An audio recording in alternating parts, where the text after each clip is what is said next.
Hello riders and not. And on today's episode, our final destination will be Hanley. That's my dog. Yesterday I wasn't well. My oxygen dropped to 77 and I needed an extra oxygen. But luckily, that's not my own doctor. Luckily, all group has a doctor with us who checks our oxygen levels, who checks our blood pressure, who checks everything and makes sure that we are okay to continue the journey and that we are feeling all right on this trip, which is absolutely great. And it really helped. Straight away, within 5 minutes, my oxygen levels boost, and this morning I feel so much better. I'm on 91 and ready to go to Hanley, which is very remote village in the area. Namah Shivaya. And on the way to Hanley, we're going to Ladakh for our lunch stop, where is a memorial for the war with China, for all the people who died on the war with China, which happened 60 years ago. Also, Hanley is famous because it is so close to the sky. We're very close to the sky. I'm losing breath again by talking. I can feel that. But you can see, if the sky is clear, you can see a Milky Way with a naked eye.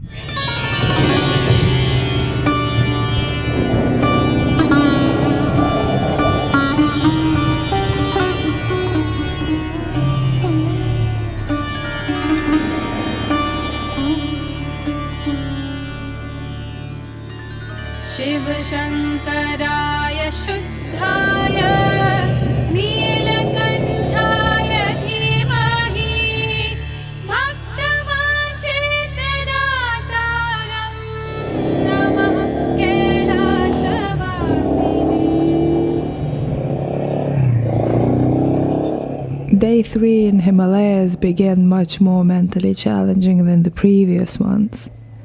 I spent that night trying to rest as best as I could, but was hardly able to sleep. Instead, I alternated between different types of meditations attempt to calm my mind and to rest my body to a maximum. When my oxygen dropped to 77%, hypoxia kicked in, and my heart was jumping between the beats. That night I had different types of thoughts creeping in. Will I be okay? Can I keep going? Will I recover enough overnight? Now I felt so lucky riding alongside the lake Pangong, a high-altitude lake. Hardly any words can describe its surreal beauty. Pangong is around 130 kilometers long and up to 5 kilometers wide at the broadest point. Sitting at over 4,200 meters above the sea level, it's one of the highest saltwater lakes in the world. However, in winter it freezes completely. As I rode beside the shores, I wondered how to preserve my strength. I knew I couldn't afford to exhaust myself again. Tomorrow, we would climb even higher, to the highest motorable pass in the world, and this morning one of the group members was sent to descend down to the first hotel.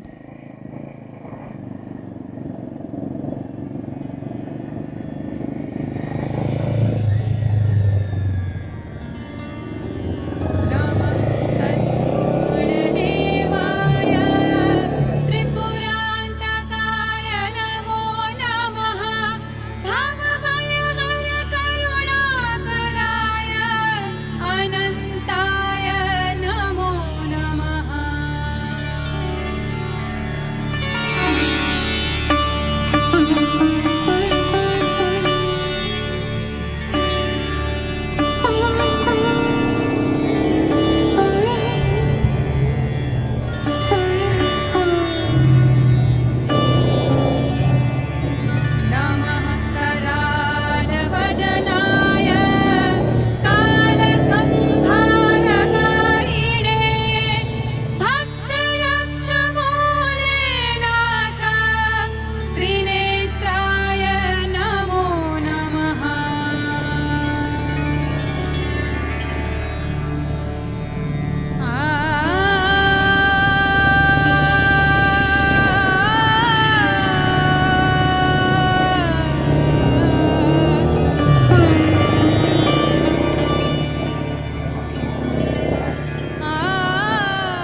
We were riding towards Rezang, 5,500 meters or 18,045 feet height.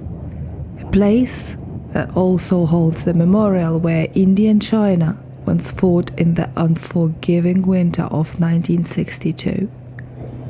The ride sometimes felt like a dream. Smooth, freshly laid asphalt in the middle of nowhere. A perfect stretch of road laid by Border Roads Organization, or BRO. Sometimes with patches of sand, so you have to be careful.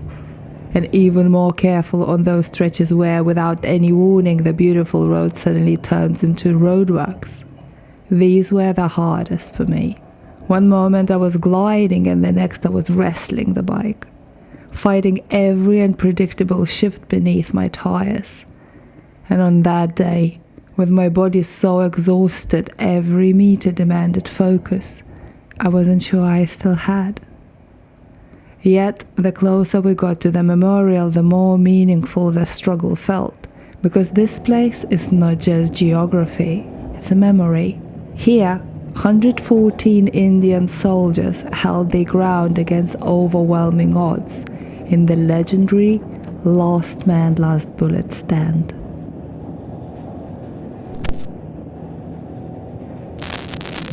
I couldn't imagine how physically hard it must have been to fight here at this altitude, and riding there I can truly feel the weight of the sacrifice and the sense that I was literally riding through the history.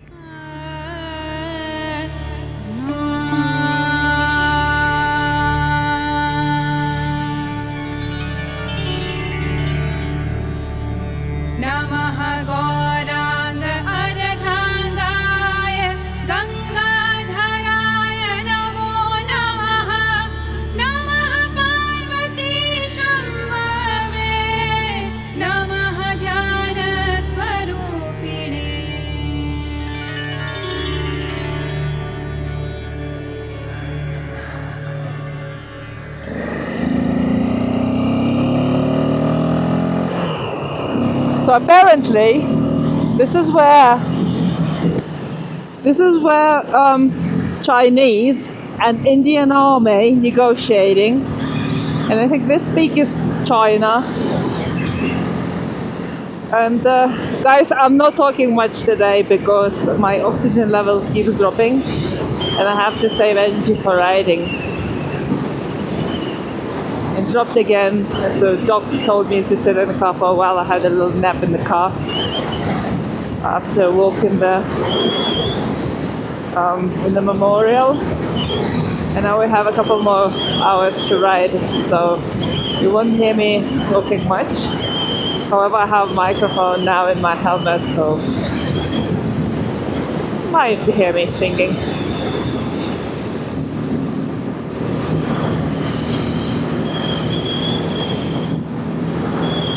This is so freaking beautiful, unbelievable. Look at that view of the lineup of motorcycles and the mountains and this deserty field. Bam.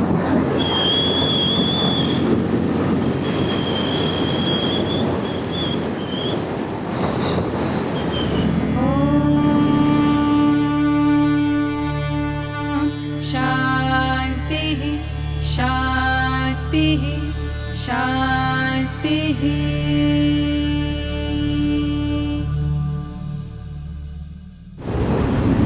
So this, where the actual battle was, now is nobody's zone, and apparently there are still some guns and bullets and everything in here, and you can see bunkers here. The battle happened in 1962, and Indians are very proud of the soldiers who saved the country from getting Chinese army getting through the main peak, because both sides has a main peak. I forgot the names of them, but it's like behind me somewhere. So that is the actual battlefield.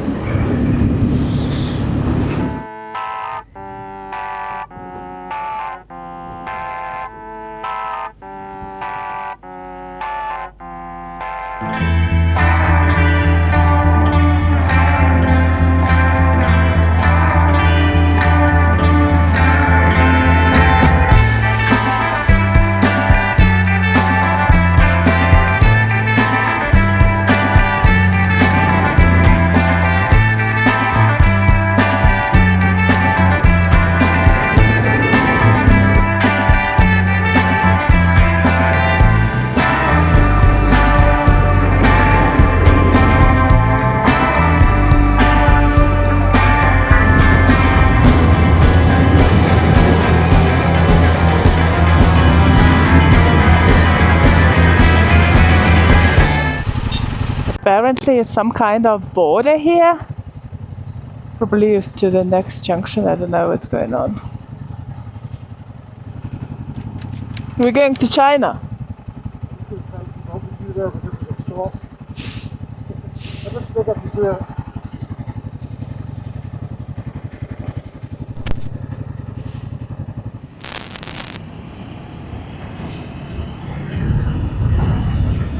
Whew.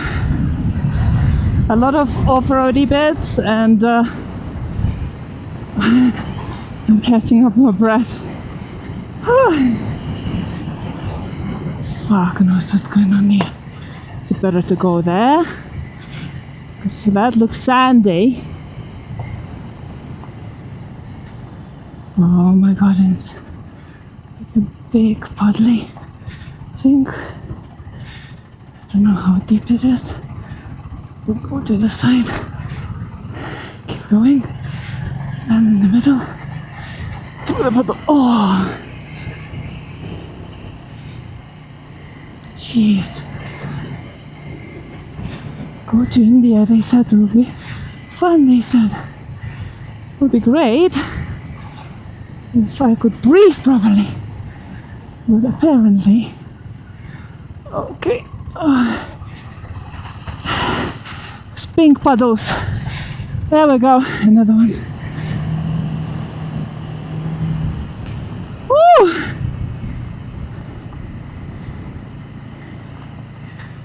I'm a knob. So it was a guy. We knew that. Everybody knew that already except me. I think that you're judging by the hair color, but they died. That's not natural. Anyway, it was a person showing to turn, and I saw a dog sitting in front. I didn't recognize the person, but I recognized my doctor very well, and I thought this is the direction I'm going. And I followed that group, and I see they don't have our stickers, because we are marked to know what we are and where we are. And I was thinking to overtake that group, but gladly I didn't, because the support vehicle there, actually the media crew caught me and I had to go back. But that was fun. I did extra miles. God knows what's going on here. We keep mixing up with other groups.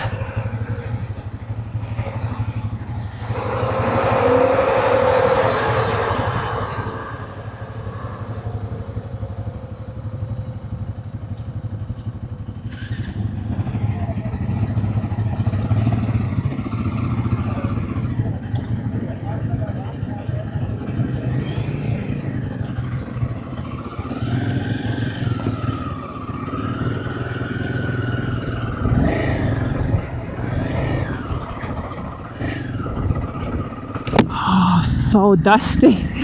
Couldn't see anything. Oh, that bridge. So cool is that?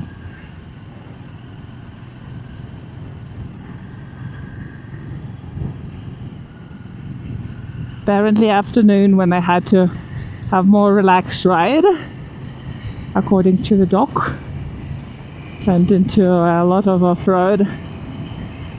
It's alright. I can rest when we will arrive.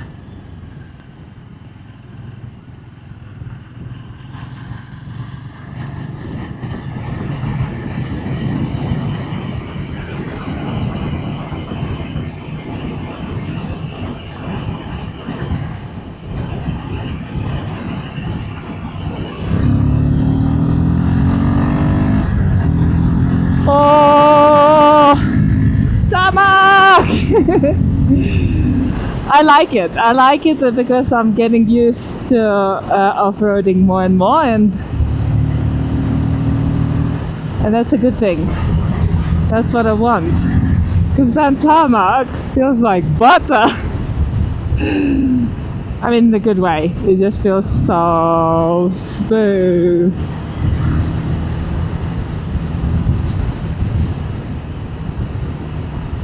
How beautiful is that? Unbelievable. So go slow. Not going slow. What are you talking about?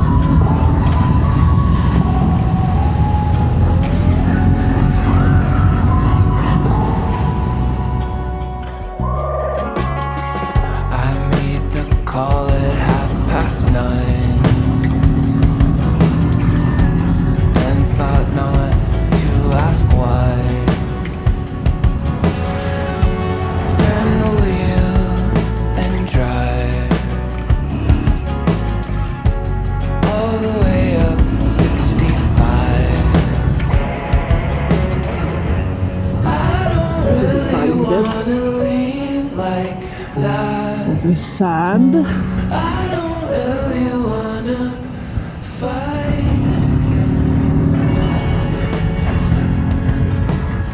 They're so small! Goats! Those baby goats!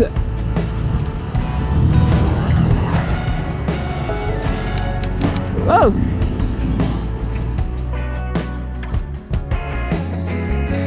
I don't really wanna leave like that's alright.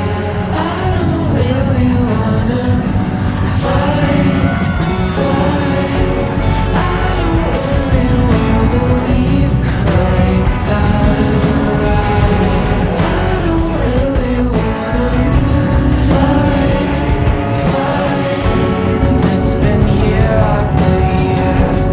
It's been moon after moon. And I could hope against hope. If I could see you soon.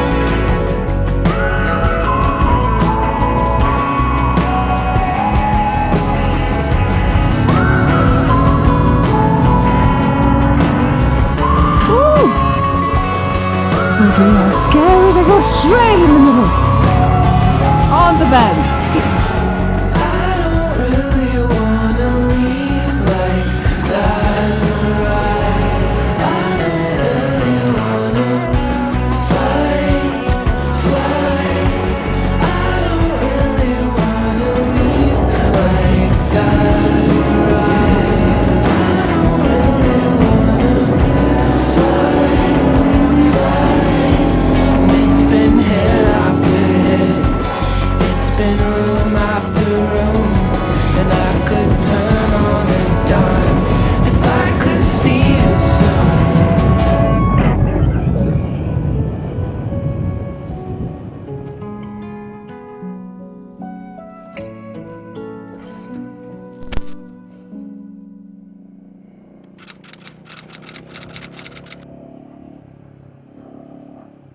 Finally arriving in Hanley, a high-altitude village in Ladakh, 4,500 meters or 14,764 feet above the sea level. This village is home to just under 1,900 people, spread across its 6 small hamlets surrounded by a vast, dramatic landscape. It's located near some of the highest passes in the world, which is why it's become a magnet for travelers, riders like us, seeking adventure, breathtaking views, and the feeling of being truly on the top of the world.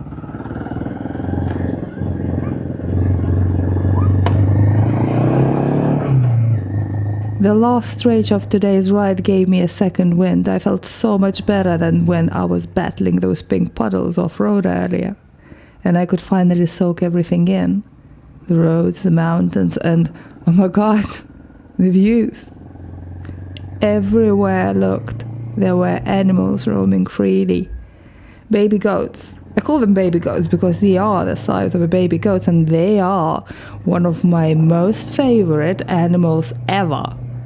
Yaks and horses, all of them just living in this stunning raw landscape, I hope that the footage I got from media crew along with what I filmed myself captures at least a little bit of the beauty that surrounded me today. I don't think I could ever get used to the views like this, or the roads for that matter. Each day has been completely different, unpredictable and new, and today, the third day of a journey, it feels like a magical world. Even with the struggle of altitude sickness, I loved every single moment. And honestly, if you asked me right now, I would pack my bags and go back to this exact place in a heartbeat, even if I skip one.